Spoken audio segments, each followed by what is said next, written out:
E agora a gente tem uma outra entrevista, já que a Câmara Brasil-Rússia de Comércio, Indústria e Turismo está acompanhando de perto os possíveis efeitos da guerra na economia global. É sobre esse assunto que a gente conversa agora com Gilberto Ramos, que é o presidente da Câmara Brasil-Rússia. Gilberto, bem-vindo ao Visão CNN. Eu queria então que você explicasse como que esse atual momento pode afetar a economia brasileira no que diz respeito às relações com a Rússia.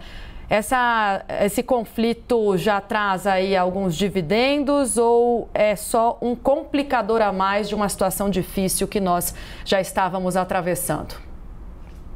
Boa tarde, Tainá, Lorival, Isabela, é um prazer estar com vocês. Acompanhando muito de perto, aliás, acompanho desde 1988, quando eu fui à Rússia, ainda era a União Soviética. São relações que nós aí estimamos aí como extremamente importantes, complementares para o Brasil.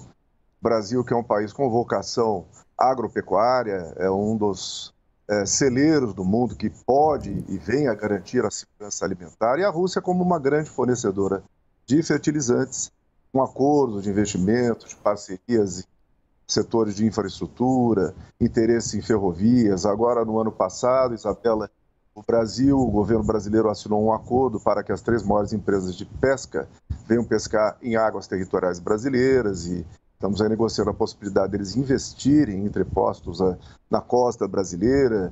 Enfim, lembre-se também que a Rússia é membro do BRICS, tá? Existe essa relação aí de fomento através do New Development Bank, o Banco do BRICS, presidido hoje, a presidência rotativa do Marcos Troico, embaixador, a sede fica em Xangai. Olha, Isabela, é difícil você fazer uma análise imediata da foto, é como se fosse um photochart. Rússia e Ucrânia têm relações viscerais há séculos. A Rússia nasceu na Ucrânia, as línguas são semelhantes, são povos irmãos. Esse conflito que foi deflagrado em 2014, até 2014, as relações comerciais, a balança comercial russo-ucraniana, ela se constitui praticamente 50% a 60% do volume das transações entre os dois países, e investimentos até maior. Então, são histórias que são muito convergentes. E começou a haver um antagonismo, uma russofobia. Eu sou um brasileiro que trabalha com a Rússia há 34 anos. Aprendi a conhecer a cultura, temos grandes amizades.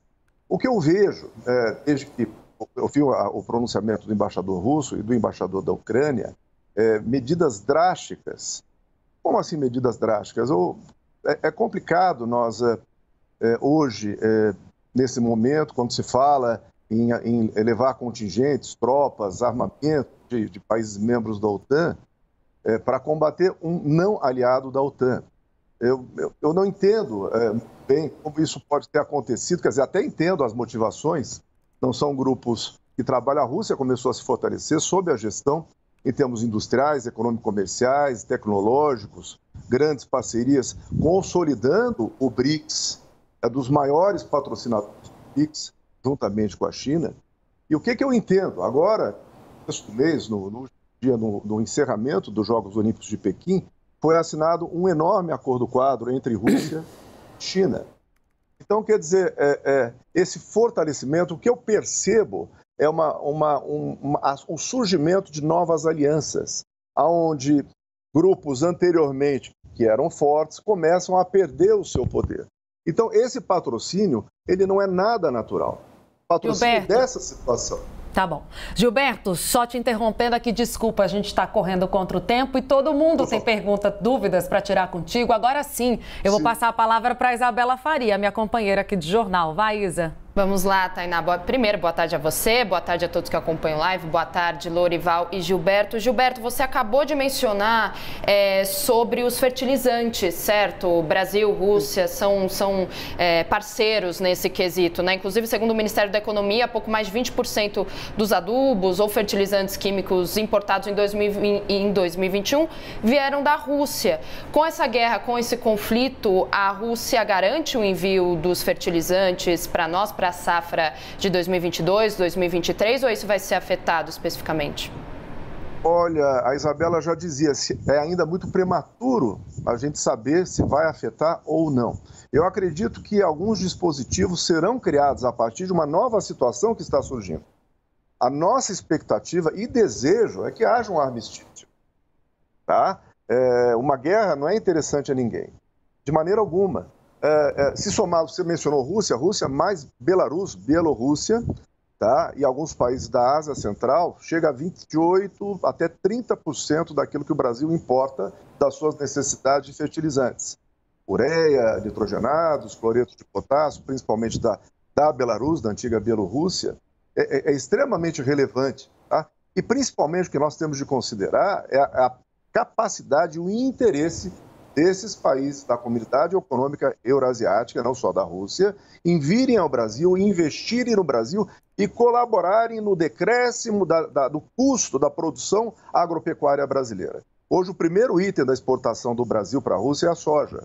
Segundo aves, depois entra amendoim, é uma novidade, café, carne bovina caiu um pouco, mas a tendência é que isso volte a crescer, carne suína possivelmente voltará a crescer. Vocês sabem que na semana retrasada o presidente Bolsonaro esteve na Rússia acompanhado de uma delegação de algumas das maiores lideranças da proteína animal, da soja e das frutas.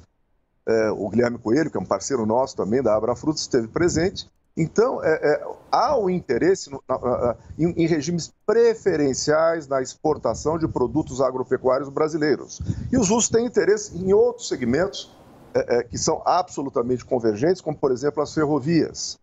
Tá? Participar de licitações, implantar fábricas de bens de capital, locomotivas, vagões, componentes, truques, tecnologias, projetos de energia renovável. Não é só gás. A Rússia hoje está orientada também para o fornecimento e investimento em áreas como energia eólica, energia fotovoltaica, também na questão da Gazprom, que é a gigante, a maior empresa de gás do mundo, que está no Brasil, cuja sede fica no Rio de Janeiro, tem muito interesse na questão da energia térmica. E contribuir e trabalhar em parceria em investimentos. A questão de 3 semanas ou um mês atrás, a empresa Acron, que é uma empresa privada, adquiriu uma unidade de ureia, Três Lagoas, da Petrobras. Então, isso é o começo. Veja bem, o que eu percebo, eu como cidadão brasileiro que trabalha com a Rússia, tá? Nós não, poderemos ser prejudicados, mas não necessariamente seremos prejudicados. Não é interesse nosso. Eu percebo no governo Bolsonaro uma iniciativa de autonomia, soberania também, indo à Rússia, neste momento tão difícil, né, que foi semana, agora naturalmente se tivesse protelado não ocorreria mais essa visita, e nesse ponto eu posso reputar como tendo sido muito oportuna essa visita. Viu, Isabela? Não sei se respondi, mas é ainda prematuro saber-se o que vai acontecer.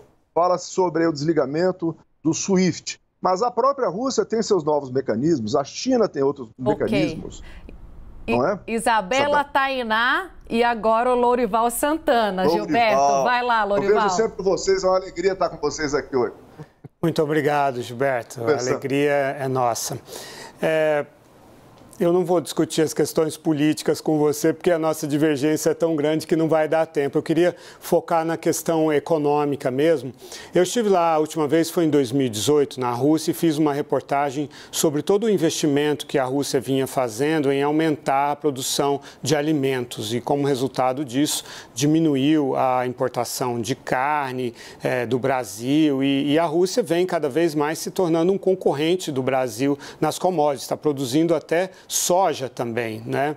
Carne, frango e tudo isso para fornecer, por exemplo, para a China, que é o nosso principal cliente. Com essa guerra e essa crise toda, essa tendência tende a aumentar. A Rússia ser um grande, cada vez mais, um fornecedor de bens primários para a China.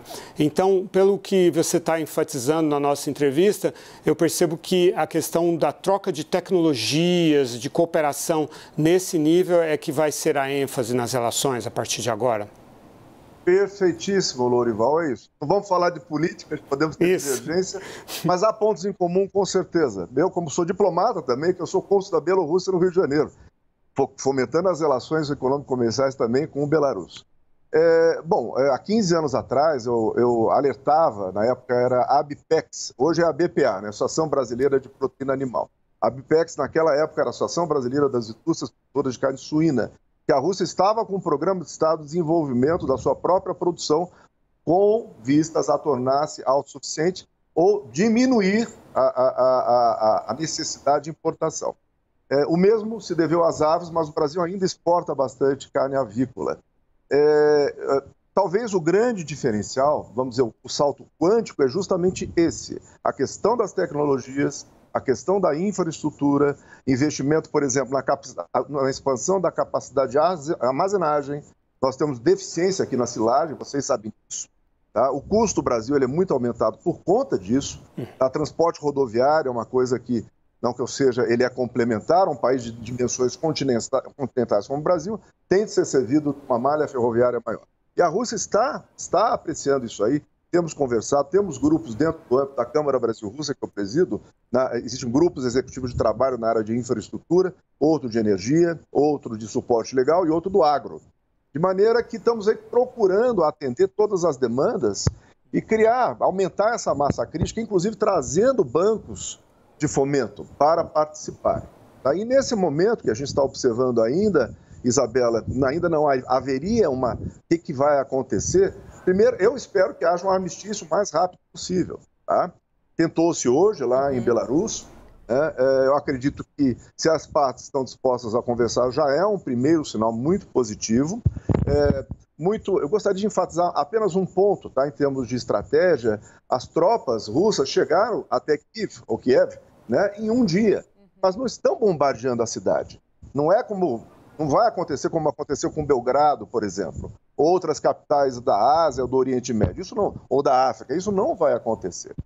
Tá? E fala-se tanto de sanções contra a Rússia, ela em primeiro lugar, ela defendeu o contingente de mais de 90% do leste europeu em Donetsk e Lugansk. Tá? Quando o Putin, que é um estadista, um estrategista, gostem ou não gostem, então ele começou a defender o seu contingente. Agora, chegou-se muito rápido. Eu não vejo a menor condição dele bombardear Kiev, por exemplo. Ok.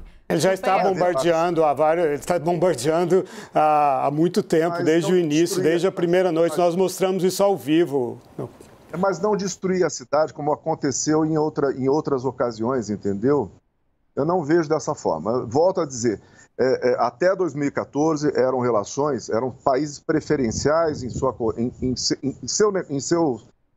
seus negócios, nos investimentos, na corrente comercial, na balança entre os dois países. E a coisa começou a diminuir de lá para cá. Então, não é natural. Gilberto, eu vou pedir só para você resumir, a gente tem que entregar para outro jornal agora, para você se encaminhar. Quer finalizar o seu raciocínio? Em poucas frases. Olha, existe vamos dizer, um movimento contrário à Rússia. Começou na Ucrânia, foi financiado, naturalmente, digo que não foi natural. Para o Brasil e Rússia são países parceiros, existe uma complementariedade natural, tá? Não apenas por causa do agro, fornecimento de fertilizantes, mas, como falou Lourival, essa questão aí das tecnologias. Foi feito um acordo de parceria no setor de defesa durante a visita do presidente Bolsonaro. São tecnologias que não são apenas militares, são duais, servem também a propósitos civis. De maneira que eu creio que a maioria sai perdendo, tá? Com a extensão, com a demora de uma solução pacífica, de um armistício. Eu ouço em correntes diplomáticas, eu creio que isso é muito importante para o seu jornalismo, diplomatas falando sobre a possibilidade, que seria uma saída honrosa e interessante para todos, a Ucrânia tornar-se neutra, como a Finlândia, como a Suíça sempre foi. Entendeu? Não entrar para a OTAN, Ok, Gilberto, representaria uma ameaça. Agradeço demais a sua participação aqui no Visão CNN. Para vocês que estão acompanhando, nós conversamos com o Gilberto Ramos. Ele é presidente da Câmara Brasil-Rússia, sobre as relações comerciais entre os dois países e os eventuais impactos dessa guerra nessa relação. Muito obrigada, Gilberto. Até uma próxima.